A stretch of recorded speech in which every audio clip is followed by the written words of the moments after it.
का भैल मुनिवर इतना विचलित काहे बानी? सूचना ही कुछ ऐसन बा। मूरासुर, हाँ हाँ प्रभु, मूरासुर आतंक मचा देले बा। सब देवता लोग अपन जान बचा के इधर उधर भाग रहल बाड़े।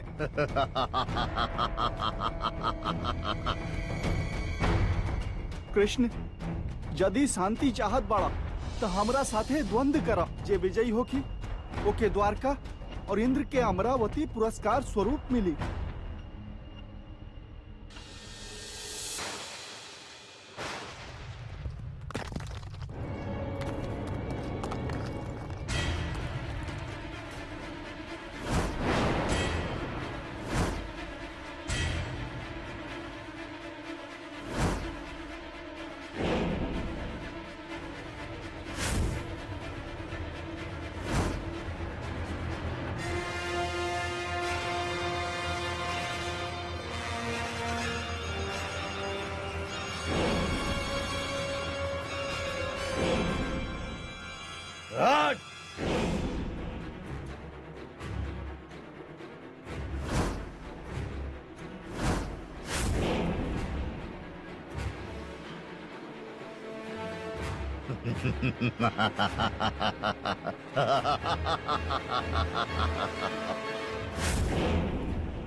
नारायण नारायण, क्षमा चाहत बानी प्रभु, किंतु हमार संदेश पाके इरुआ कहाँ चल देनी? मूरासुर के नगर में ओकर आतंक और ओकर अहंकार के उत्तर देवे। नारायण नारायण प्रभु, मूरासुर के नगर तक पहुँचल इतना सरल नहीं खे। ओकर नगर के सुरक्षा व्यवस्था अत्यंत ही कठिन और संकटपूर्ण बा। ऐसा अनेक बाधा के सामना रुआ के करे के पड़ी प्रभु। और यह बाधा और यह कठिनाई के सामना करत करत कई गो पराक्रमी और योद्धा मूढ़ासुर तक पहुँचे से पूर्व ही अपन प्राण गंवा चुकल बने। सूचना खातिर धन्यवाद मुनिवर, परंतु भविष्यता कर्म के अधीन हो खेला। परिणामता परिस्थिति और विधि के विधान के अनुसार होगी। त अभी से चिंतित काहे होगी? हम प्रस्थान करत बानी।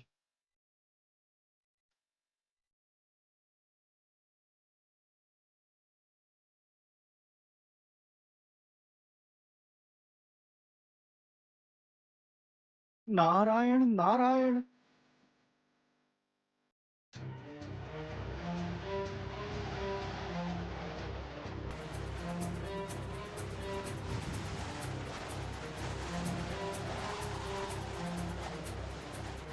गरुड़देव, सावधानी से। प्रभु, यहाँ से मायासुर के मायावी लोक आरंभ होखत बा। अब यहाँ कई गो विकट बाधा आई संभव बा।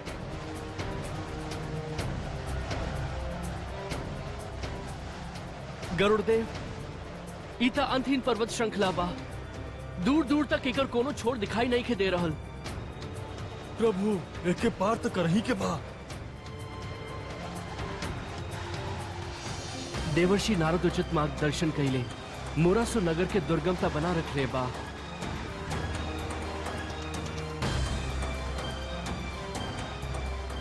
गरुड़देव, यदि रउआ सज्जित बानी तो प्रस्थान करी। जी प्रभु।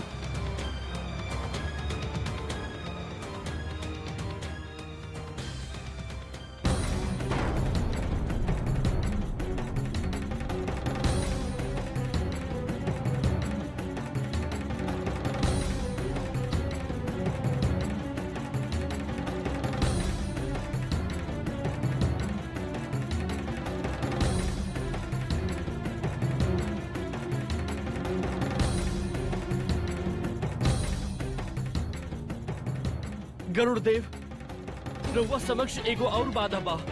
रउआ एके पार करे की ही बा। जी प्रभु, रउआ स्वयं के संभाली, ऊष्मा बहुत बा।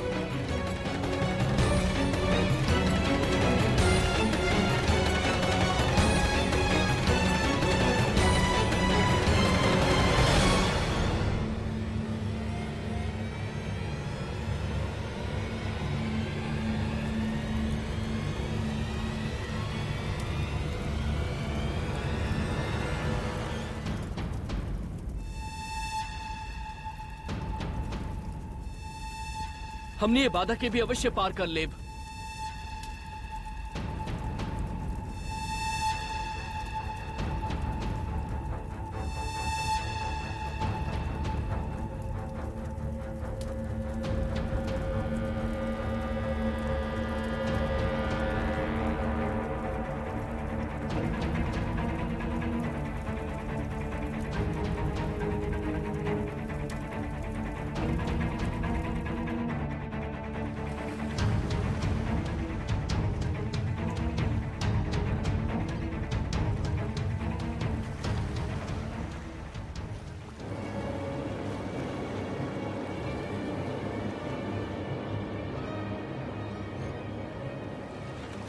प्रभु रवा कुशल बानी ना? हाँ गरुड़देव, रउआ हमार चिंता मत करी।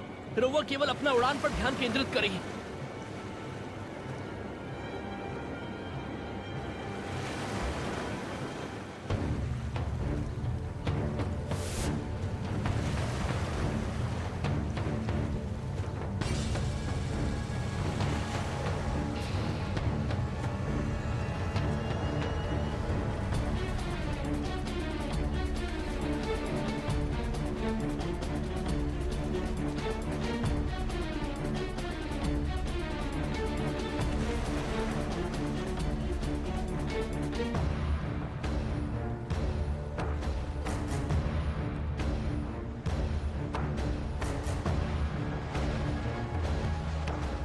प्रभु रवा कहीं तो कुछ समय खातिर सुरक्षित स्थान पर लौट जाई जाए। ना गरुड़देव, ऐसे कोनो लाभ ना होगी।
केबा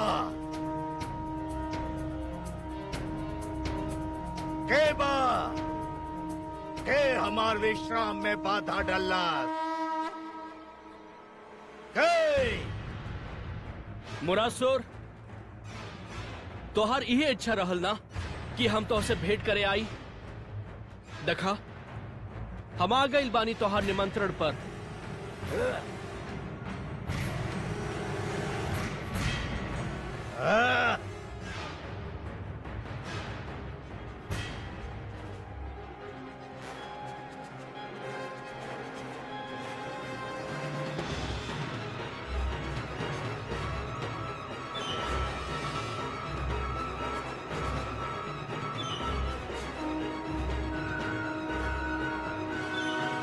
बंद करई शंखनाद। अशुरेश्वर मुरासुर, तू अपन निमंत्रित अतिथि के स्वागत न करबा? और इससे तो तू बहुत शोर मचा रखले रहला। पूरा सृष्टि में तू सबके दुखी कर रखले रहला। चारों ओर एक ही नाम सुनाई देत रहल, मुरासुर मुरासुर मुरासुर। देवलोक से हम सबके निष्कासित कर देले बा। हमने सबको छोड़ के वहाँ से प्राण बचा के भाग आइल बानी कृष्ण। हमने सब होकर कुछ भी ना बिगाड़ सकेले, कहे कि ओकर स्पर्श मात्र से ही स्पर्श करे वाला के मृत्यु हो जाला। केवल स्पर्श करे से? हाँ श्री कृष्ण, वही विशेष सिद्धि उस समय पौलस जब वो ओम ब्रह्मदेवाय नमः। ओम ब्रह्मदेवाय नमः। ओम ब्रह्मदेवाय नमः।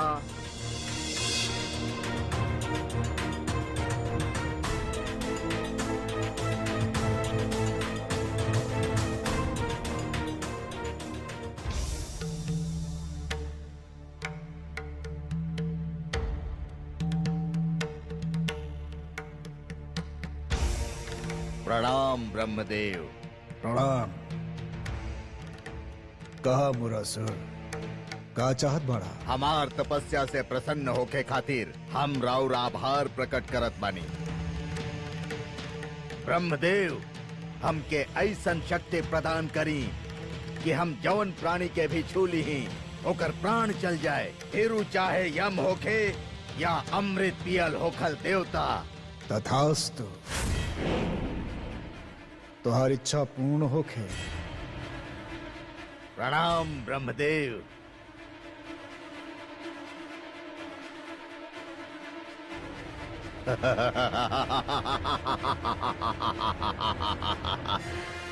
अब हम इस सृष्टि के सर्वशक्तिशाली असुर बनी, हमके केहू ना मार सकेला, केहू परास्त ना कर सकेला, हमरा से टकराए के केहू साहस ना कर सकेला।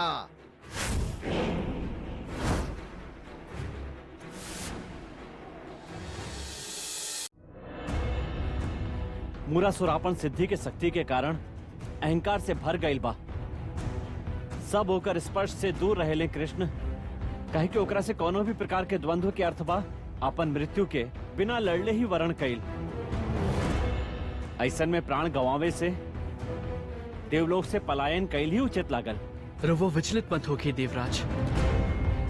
मुनिवर, एक कार्य के पूर्ण करे खातिर हमके राउर सहायता चाहिए। नारायण नारायण, अवश्य प्रभु, अवश्य। राउर आदेश के पालन कई ये भक्त के सौभाग्य होखी। मुनिवर, रवो मुरासुर के लगे जाई और ओके सूचित करी कि कृष्ण उसे भयभीत नहीं खे। ओकर प्रत्येक सिद्धि के उत्तर दिहल जानत बा कृष्ण। उ त्रिलोक पर का अपना अधिकार जमाई। प्रथम उ कृष्ण के पराजित कर ले।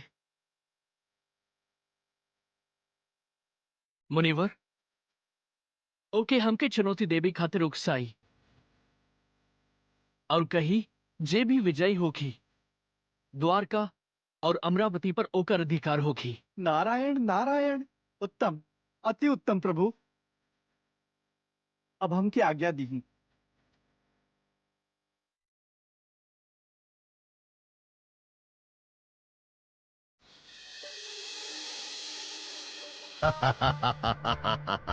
मुनिवर, तुहार कृष्ण मूर्ख बा का जे स्वयं अपन मृत्यु के निमंत्रण दिहल चाहत बा। उचित कहनी और सत्य कही तो हमहू कृष्ण के समझावे के खूब प्रयास कईनी, किंतु अब तक अपन शत्रुअन के असुरन के वध करत करत ना तब उनकर स्वभाव में आ गए सुरेश्वर। अब का कर सकेनी। तब तक कृष्ण के हमरा समक्ष हाँ कहे के ही होखी। यदि राउर आज्ञा होखे तो हमरुआ के एगो सुझाव दी। कहा महामुनि। रउआ कृष्ण की चुनौती दे ही दी। या तो उ आत्मसमर्पण करस या फिर रउआ से द्वंद्व करस, और जे विजयी होखी वो अमरावती और द्वारका के अधिपति होखी। और हमके तब पूर्ण विश्वास बा कि विजयी रउए होखा। काहे कि राउर स्पर्श मात्र से ना सिर्फ कृष्ण अपन प्राण बल्कि द्वारका के भी हमेशा हमेशा खातिर खो दी है। जाई मुनिवर, अपन कृष्ण के हमरा ओरी से युद्ध के चुनौती दी है।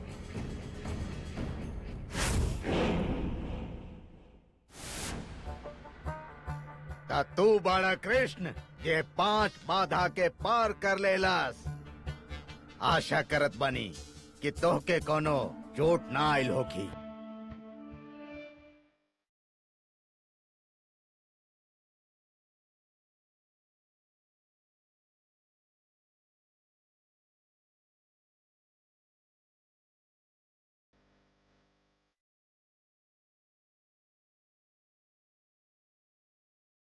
सचमुच श्रेष्ठ योद्धा बाड़ा तू। मनोरंजक रही तोरा से युद्ध। दाव कितना बड़बा कृष्ण, तू पराजित होकबा और तुहार द्वारिका अमार हो जाई। प्रथम हम तुहार वध करब और फिर तुहार द्वारका वासियन के। हम जानत बानी तू कौन चाल चल रहल बाड़ा सुरेश्वर मुरासुर, और हम ई भी जानत बानी कि पराजित होके के पश्चात तू प्राण गवई बा और ओकरा संगे ही अमरावती के स्वामित्व हमके प्राप्त हो जाई, जौन तू देवराज इंद्र से छीन ले बाड़ा।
के निमंत्रण देले बाड़े तू।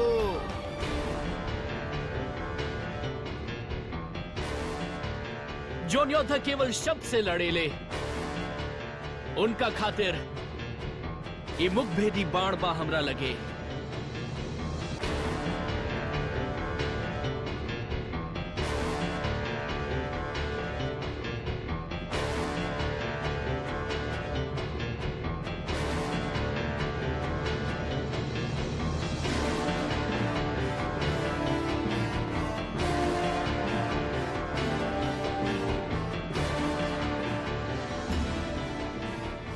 साहस कैसे कर सकेला तू? ब्रह्मा भक्त पूरा सुर के उपहास करे के भय भी हमरा से भयभीत होखेला मूर्ख।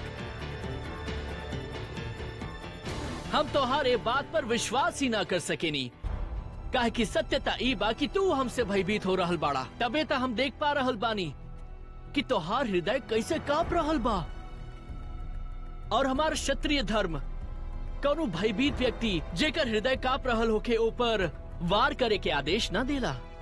मूर्ख, अर्थहीन बात मत कर। हमार हृदय स्थिर बा, ओमे कौनो कंपन नहीं खे। असत्य बा ई बात। तनिक छू के देखी अपन हृदय कैसे कांप रहल बा। हमार हृदय कंपित नहीं खे मूर्ख। और देखा, तोहार मुख भी ए बात के प्रभाव दे रहल बा। हमार हृदय कंपित नहीं खे मूर्ख। ई देखा, हम छू के दिखावत बानी।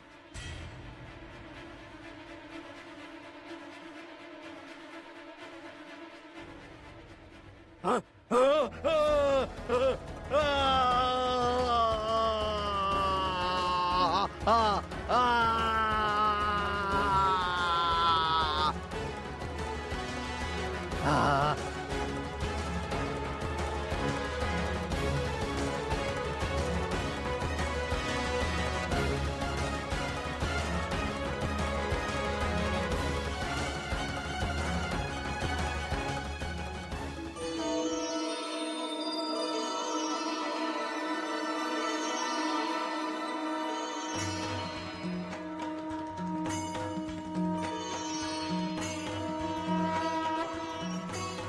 रउआ मूरा के वध करके अब हमनी के मुरारी बन गई बानी। हे कृष्ण मुरारी, हे कृष्ण मुरारी।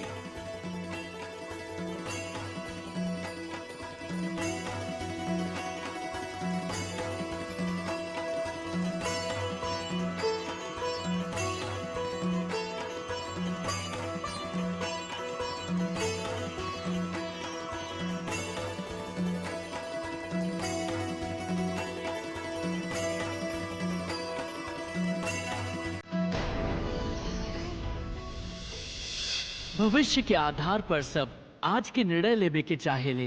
भविष्य में सुख मिले, भविष्य सुरक्षित होके, ऐसा निर्णय आज लेवे के प्रयत्न होखेला सब कर। रउआ स्वयं ही सोची कर, और अधिकतर निर्णय के पीछे भविष्य के विचार ना होखेला। और होके भी काहे ना, अपना जीवन के सरल और सुखमय बनावे के प्रयत्न करे के अधिकार सब कर होखेला।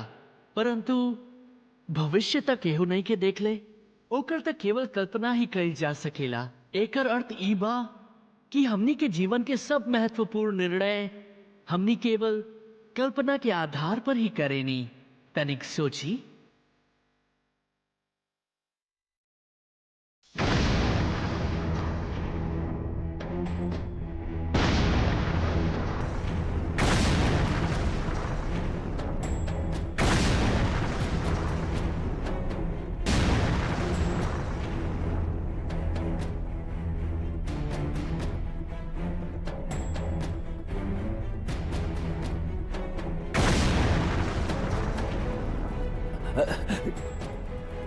का भइल पुत्री?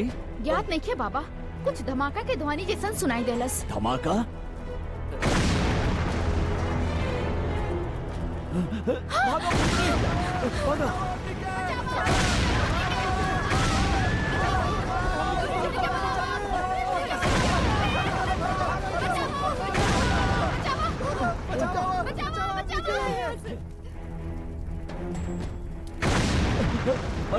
आकाश से आग बरस रहल बा, का करी?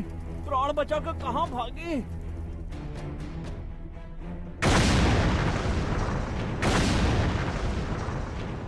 उहे तो हम कह रहल बानी। कृष्णा ब्रह्मास्त्र चलावले रहले, परंतु देव माता अदिति बीच में ही रोक देली।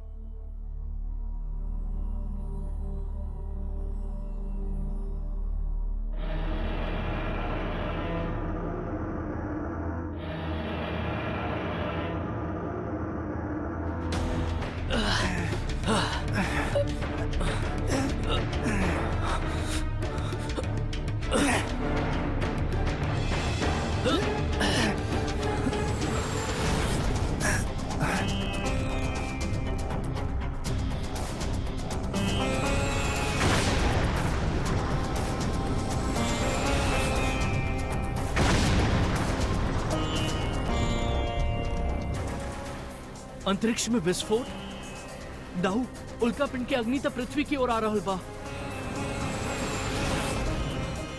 कान्हा ही हमनी के द्वारका की ओर आ रहल बा। हाँ दाऊ, हमनी के शीघ्र ही चले की होगी। द्वारका वासियन के हमने की आवश्यकता बा ये आपातकाल में।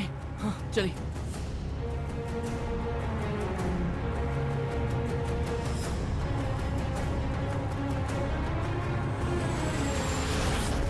ई कोनो असुरी शक्ति के दुष्कर्म बा।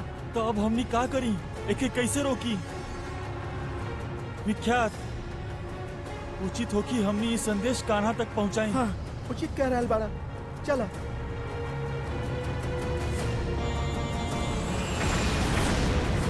माताश्री बचाई हमरा के। माताश्री केहू बचावा हमें बच्चा के। कृष्णा, कान्हा, कान्हा कहाँ रत्न केहू नहीं के हमनी के। हमार बच्चा के बचा ला कान्हा। माताश्री बचाई हमरा के। माताश्री कान्हा, हमार बच्चा के बचा ला कान्हा। कान्हा कहाँ बड़ा कान्हा? माताश्री बचाई हमरा के। माताश्री कान्हा कहाँ बड़ा कान्हा?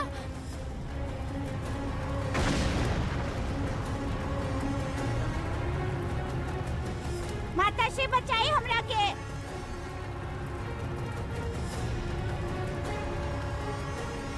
दाऊ रउआ ये रोके, हम अभी आई नहीं।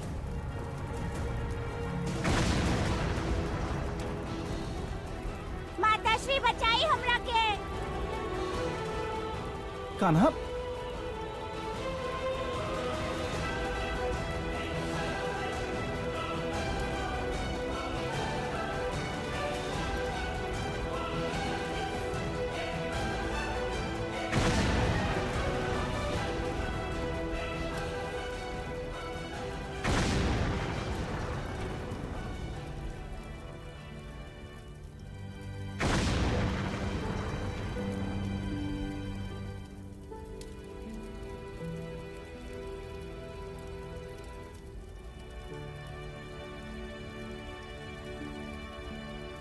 बालक की संभाली।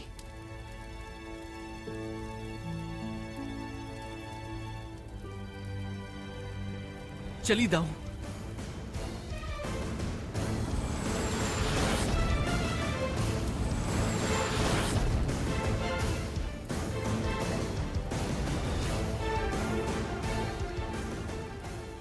रुकी रुकी, इन्हीं से जाई रहुआ लोग। रुकी रुकी, रहुआ लोग बीच में से मत जाई, इन्हीं से जाई। कान्हा, ये सबके तो से बहुत ही आशा बा। ये अग्नि वर्षा के रोक द कान्हा। सौबरी, तू ये सबके कोनो सुरक्षित स्थान पर ले जा शीघ्र। कान्हा, बाकी सब हो का रहल बा? आकाश से अग्नि वर्षा, ये हमनी के कौन कर्म के फल बा? हमरा और सब प्रश्न के उत्तर खोज लेब। प्रथम रहुआ अपन प्राण बचाई। जाई शीघ्र। जी जा। कान्हा, ये कोनो उल्का पिंड नहीं थे लगत। अवश्य कोनो आसुरी शक्ति के प्रकोप बा। हाँ दाऊ, परंतु प्रथम हमने ये अग्नि वर्षा के रोकल जाए। एकरा खातिर केवल वरुण अस्त्र ही सफल हो सकेला। दाऊ, ओकरा पश्चात हमने एकरा पीछे के कारण खोजब।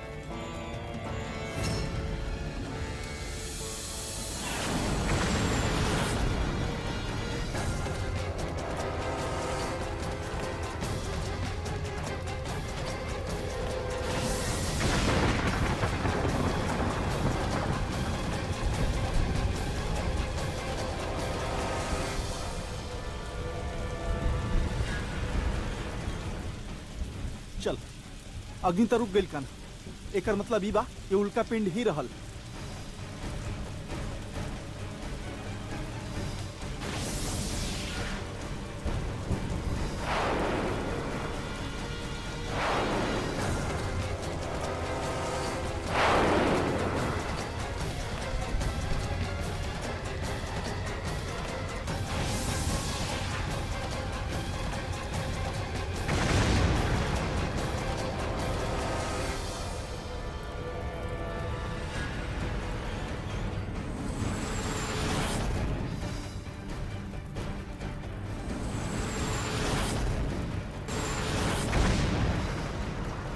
महादेव, ये कोनो मायावी शक्ति के प्रकोप बा।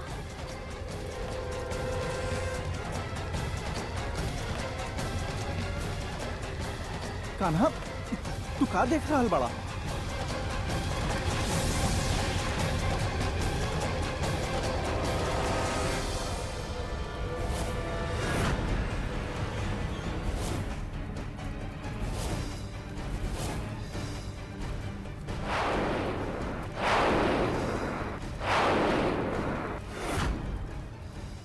दाऊ, ई कोनो शत्रु मायावी द्वारा निर्मित कृत्य बा। अब कौन मायावी शत्रु उत्पन्न हो गिल बा? दाऊ, नया बा या पुराना, ई ता हमनी खोज लेब।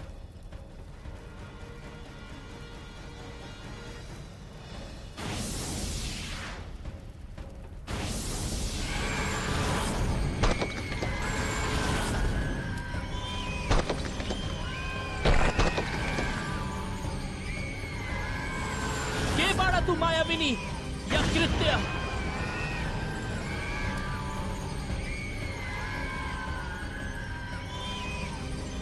कृष्णा, हम कृत्यवानी। आज तो हर द्वारका के हम जला देव।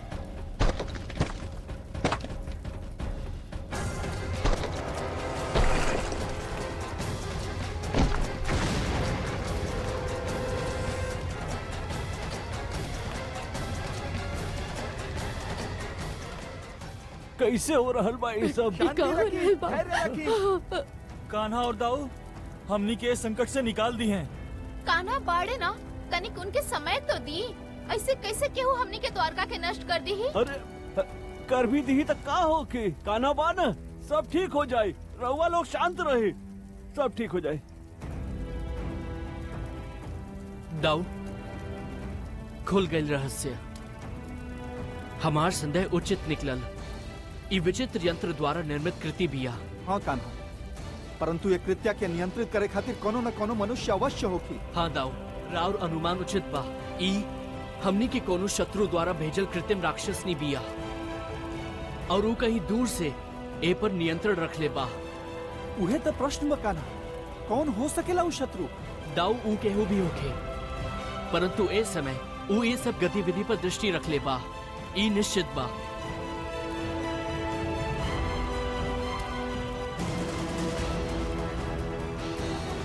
आनंद आ रहल बा, अभी ता आरंभ बा, अंत तक का होखी। कृष्ण गिड़गिड़ाई, जब अग्नि वर्षा और अधिक होखी। द्वारिका के साथे वहाँ के राजमहल भी अग्नि के भेंट चढ़ गई।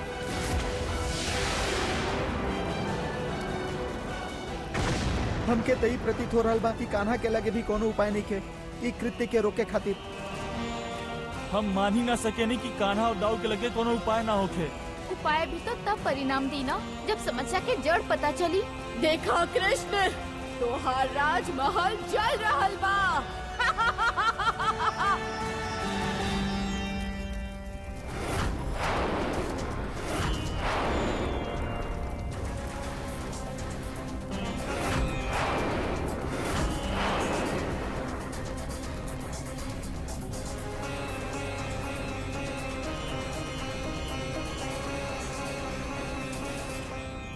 तो के भेजे वाला के बा कृत्या? के बा तो हर निर्माता? हमके भेजे वाला दूर पर्वतन के खंडहर में बा। तू ओकरा तक कबो ना पहुंच पाइबा, काहे कि तोहार सबसे बड़ शत्रु के क्षेत्र बाऊ। दूर पर्वत में? कहाँ के पर्वत? शत्रु के क्षेत्र में, और वो भी सबसे बड़ शत्रु के क्षेत्र में। दाऊ, एकर अर्थ ही बा कि मगध के नरेश जरासंध के अतिरिक्त और केहू ना हो सकेला।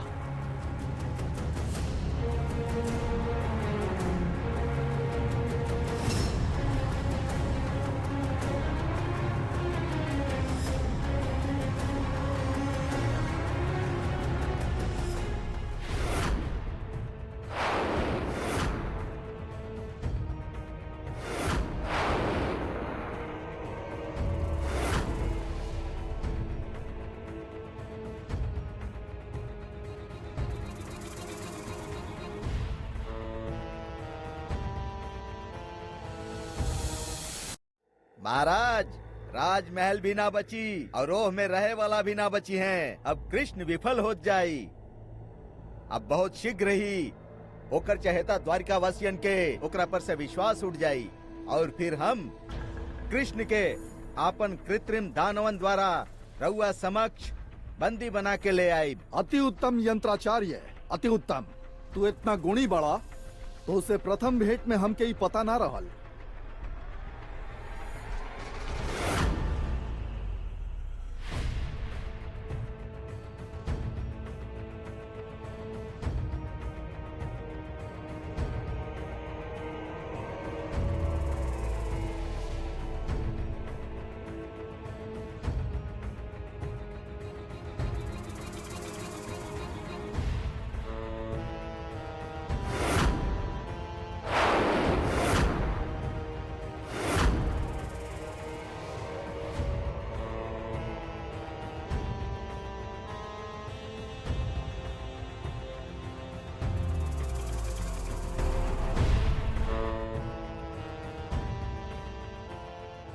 ये सब काबा यंत्राचार्य है। महाराज, जे जादू समान प्रतीत हो रहल बा वो तत्व के विज्ञान बा। करौआ अपने तत्व के विज्ञान से दूर द्वारका नगरी के विनाश यहाँ बैठल बैठल कर सके नहीं। करौआ और कृष्ण के बंदी बना के हमरा समक्ष ला सके नहीं। महाराज, उचित सामग्री और मंत्र ज्ञान से हम द्वारिका का पूरा पृथ्वी पर विनाश लीला कर सकत बानी। महाराज, कृष्ण अपन शक्ति से जीवित प्राणी या जेकर मृत्यु नहीं खे भइल ओकर वध कर सकेला, परंतु ओकर का बिगाड़ पाई जे जन्मल ही नहीं खे, जे जीवित ही नहीं खे। हम एगो ऐसन शक्तिशाली वस्तु बनाई जे के मिटावल ना जा सके और जे टूट भी जाला तो फिर जुड़ के अपन वास्तविक स्वरूप में आ जाला।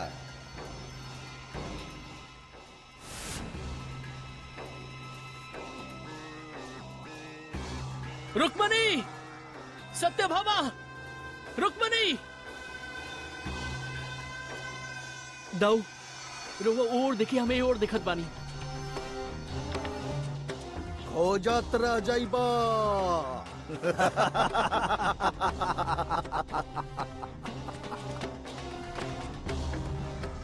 सत्यभामा, रुक्मणी।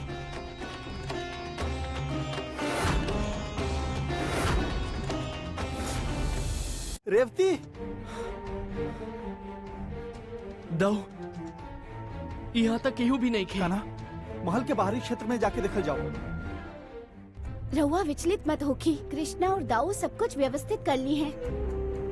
हम जब तक रहुआ संगे बानी, रहुआ पे कोनो विपदा न आई। हमार विश्वास करी। कब आई है कान्हा?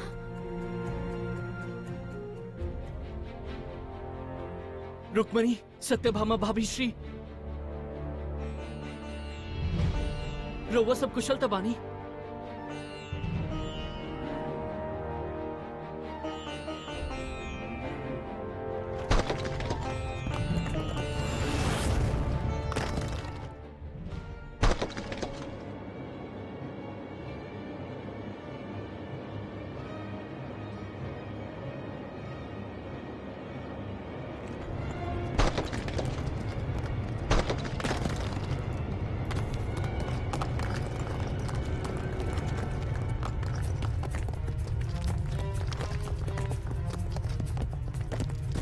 ना सत्यभामा, ए पत्थर के मत हटावा।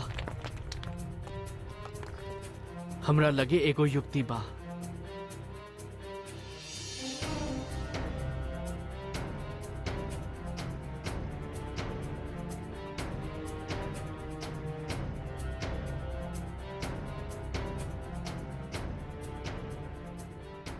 तब रउआ सब जाई और बड़ बड़ चादर ले आई और हमार निर्देश के प्रतीक्षा करी, ठीक बा? जाई, शीघ्र जाई।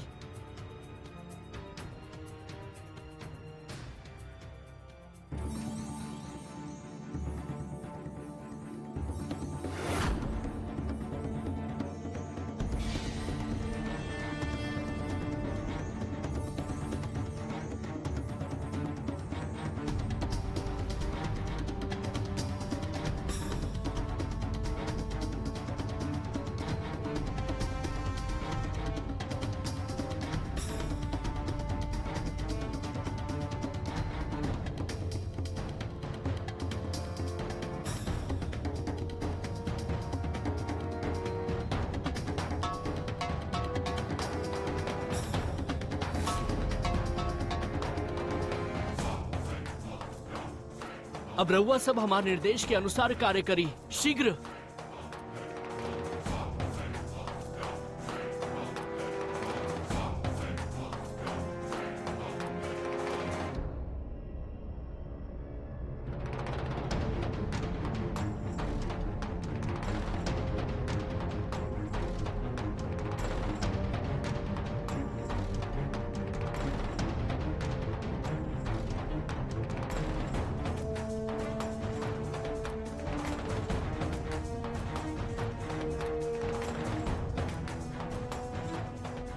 विख्यात, बचाओ हमके, तू लोग खड़ा रह के देख कर बड़ा, बचाओ हमके। संभल के।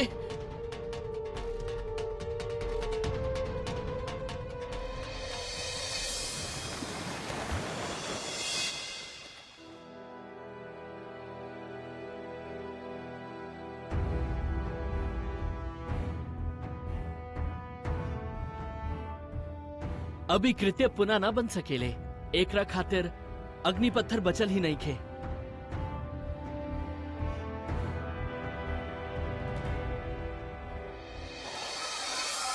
महाराज चिंतित मत होखे, इत आरंभ बा, अंततः भी होखे के बा।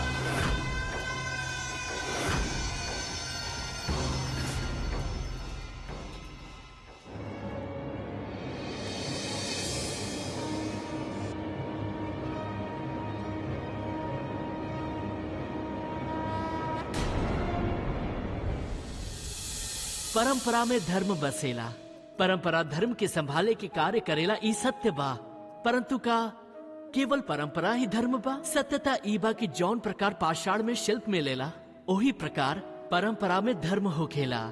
ए पत्थर में शिल्प बा, ई पत्थर शिल्प नहीं खे। शिल्प के उजागर करे खातिर ओके तोड़े के पड़ेला, ओमे से अनावश्यक भाग के दूर करे के पड़ेला। ओही प्रकार परंपरा में से धर्म के ढूंढे के पड़ेला।